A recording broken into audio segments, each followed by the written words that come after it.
Muy buenas noches. Damos inicio con la conferencia de prensa para dar a conocer las acciones interinstitucionales en el marco de la atención de la emergencia tras la influencia indirecta de lo que es hoy la depresión tropical ETA.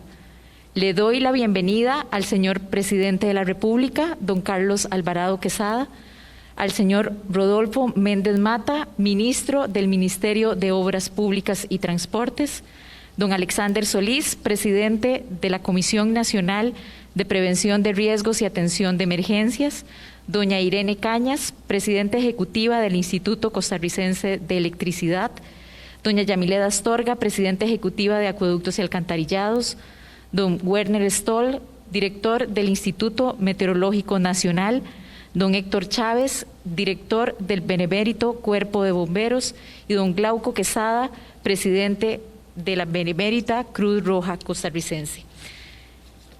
Estaremos respondiendo las preguntas de los periodistas que nos lleguen al grupo de WhatsApp de la CNE.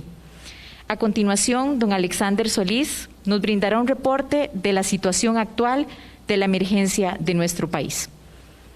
Muchísimas gracias. Muy buenas noches, señor presidente, señor Rodolfo Méndez Mata, estimados jerarcas de instituciones de atención de emergencia y también que brindan servicios básicos para la ciudadanía. Tenemos aproximadamente 6 días de estar bajo la influencia indirecta de la hoy depresión tropical ETA. Bueno, ya tendrá un número, pero fue la tormenta tropical ETA, llegó a categoría de huracán e impactó a los hermanos países del norte, hacia de nuestras fronteras.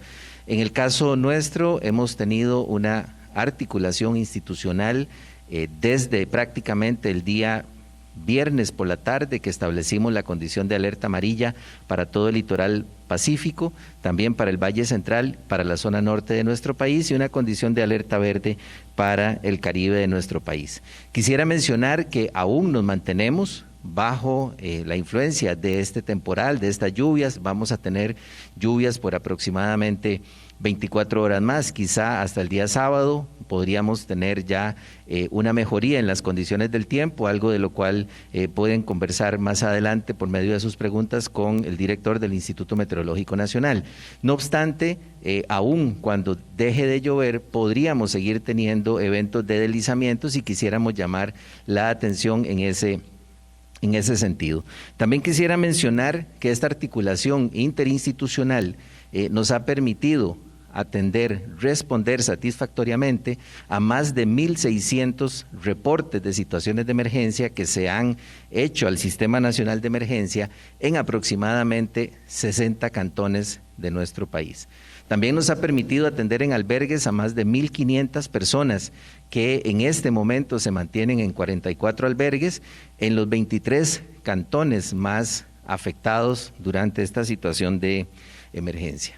Lamentablemente se han perdido 2 vidas y pues nos unimos al dolor de amigos, familiares, vecinos de estas personas que perdieron la vida hoy en un deslizamiento en el cantón de Cotobruz, en el sector de Aguabuena. También quisiera mencionar que hemos abierto un formulario en línea para todas aquellas organizaciones, personas que quieran realizar donaciones para la atención de la emergencia. Sabemos que ya hay grupos de personas organizándose, empresas privadas también que se están organizando. Entonces, para poder tener un operativo de donaciones muchísimo más articulado y coordinado, hemos abierto una línea para que puedan registrar ahí sus donaciones, lo que están ofreciendo y nosotros poder coordinar adecuadamente. Esto lo pueden hacer en la página www.cne.go.cr. Posterior a esa inscripción, nosotros nos comunicaremos con la empresa o la persona que hace ese ofrecimiento para coordinar todos los detalles. Muchísimas gracias y solamente quiero reiterar, no bajemos la guardia, aún nos mantenemos bajo condición de alerta y podríamos tener lluvias y todavía más eventos de emergencia durante el resto de la noche y quizá mañana. Muchas gracias. Seguidamente escucharemos al señor Rodolfo Méndez Mata, ministro de Obras Públicas y Transportes, quien se referirá al impacto en rutas nacionales e infraestructura. Señor presidente, compañeras y compañeros de gobierno, como generalmente sucede en este tipo de tormentas, los efectos se notan, se sienten en la red vial nacional y en los caminos cantonales. Y esta no ha sido la excepción. Hemos tenido cerca de 50 rutas nacionales directamente afectadas, deslizamientos, cortes de carretera, lavados de rellenos de puentes. Se nos cayó un puente completo en Guanacaste. Afortunadamente iniciamos los preparativos de la mano de la Comisión Nacional de Emergencias desde el fin de semana pasado, y nuestros equipos, tanto del Ministerio como del CONAVI, trabajando en forma conjunta y coordinada, estuvieron preparados para atender en lo mejor posible la movilidad ciudadana. Lamentamos mucho las afectaciones que los costarricenses sufren en este tipo de eventos. Creo que hemos respondido. Yo quiero desde aquí dar un mensaje de felicitación, de reconocimiento a todos los funcionarios y funcionarias de estas instituciones que han trabajado durante noche y día para habilitar el paso de los vehículos lo antes posible. En este momento todavía, sin embargo, tenemos 16 rutas nacionales sin tránsito, con algún tipo de bloqueo en las rutas, y estaremos trabajando durante la noche y durante el día mañana para limpiar los pasos tan pronto como sea posible. Estamos haciendo los preparativos para trasladar un puente modular a Guanacaste para colocarlo en el sitio en donde perdimos una estructura.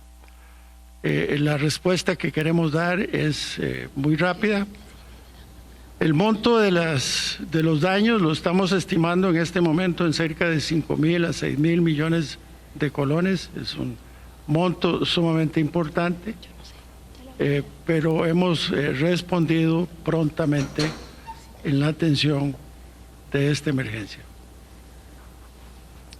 Seguidamente, el presidente de la República, don Carlos Alvarado Quesada, nos dará un balance general de la emergencia.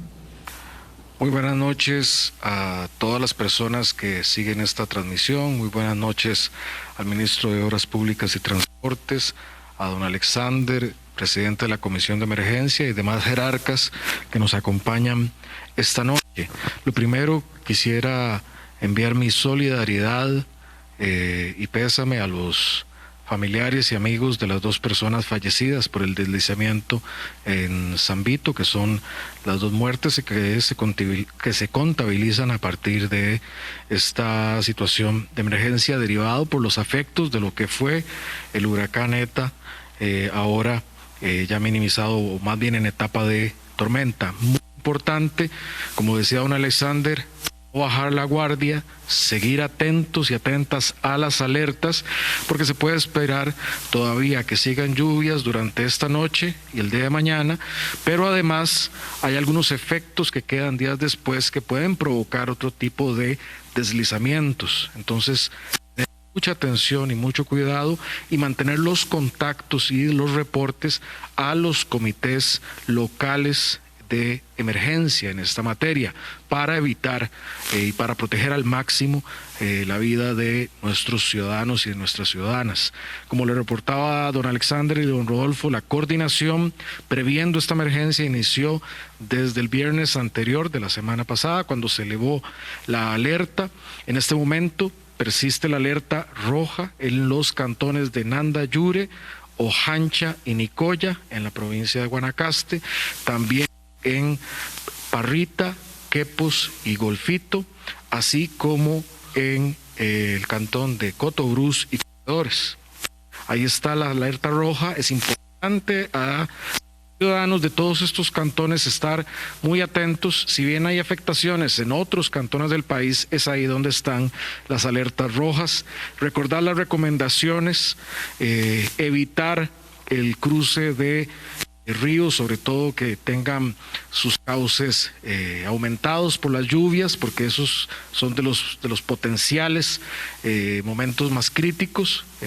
También dar el tránsito vehicular donde pueda haber deslizamientos, así como las precauciones generales en este tipo de emergencia para proteger la vida de las y los costarricenses.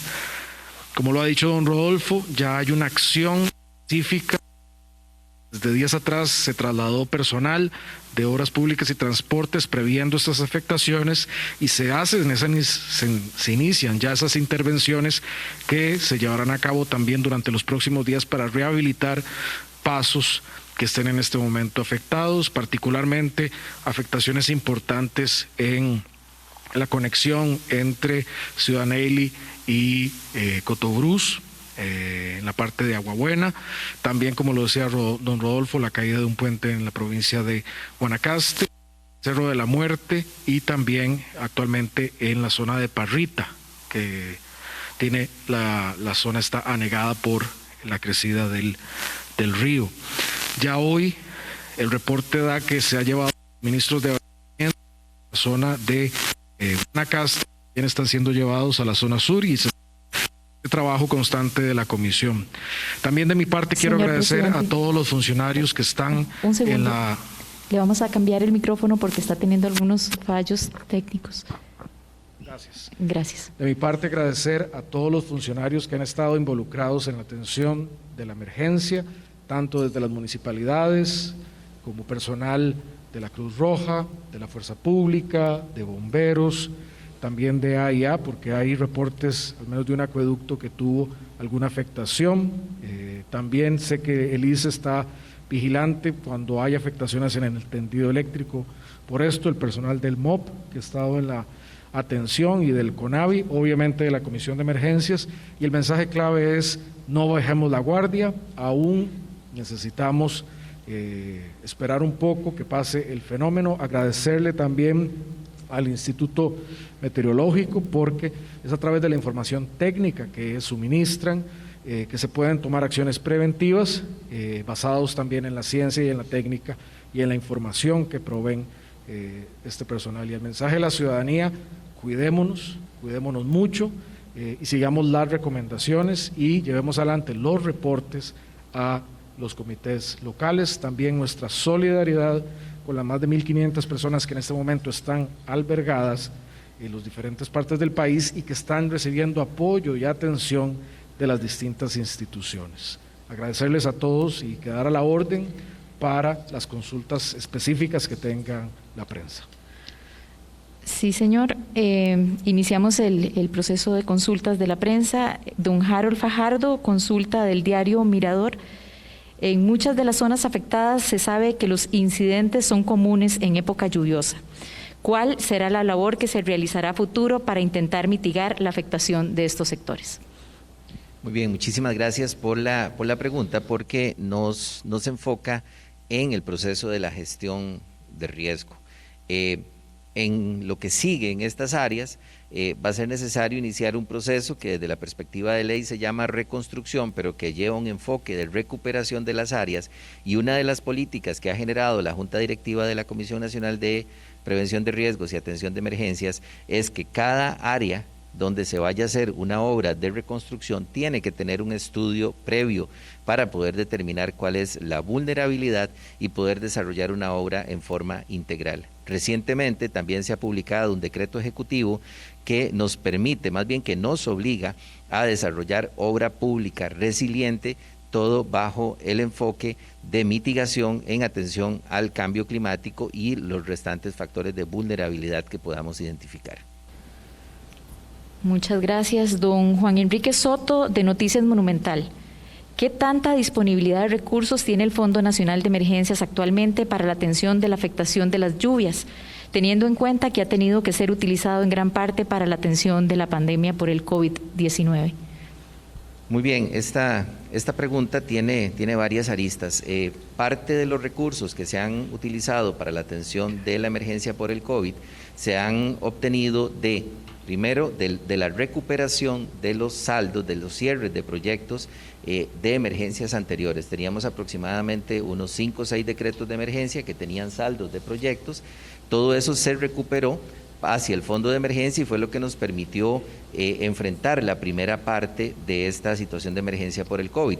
Posteriormente se han girado fondos a instrucción del presidente de la República de parte de las instituciones autónomas para poder sostener la atención de la emergencia del COVID. Y el Fondo Nacional de Emergencia cuenta con una reserva de aproximadamente 4.000 millones para poder enfrentar las situaciones directas de emergencia. Nos corresponde ahora hacer una evaluación de los daños y determinar si se pueden atender recuperar estas acciones, estas obras con los recursos existentes, o si bien corresponde establecer un decreto de emergencia y se requeriría buscar los recursos en planes de mediano plazo, a 5 años, según lo que establece la ley, para poder desarrollar estas obras de recuperación. Bueno, con esto estaríamos concluyendo la conferencia de prensa. Les invitamos a mantenerse informados mediante nuestras redes sociales de la Comisión Nacional de Prevención de Riesgos y Atención de Emergencias. Muy buenas noches.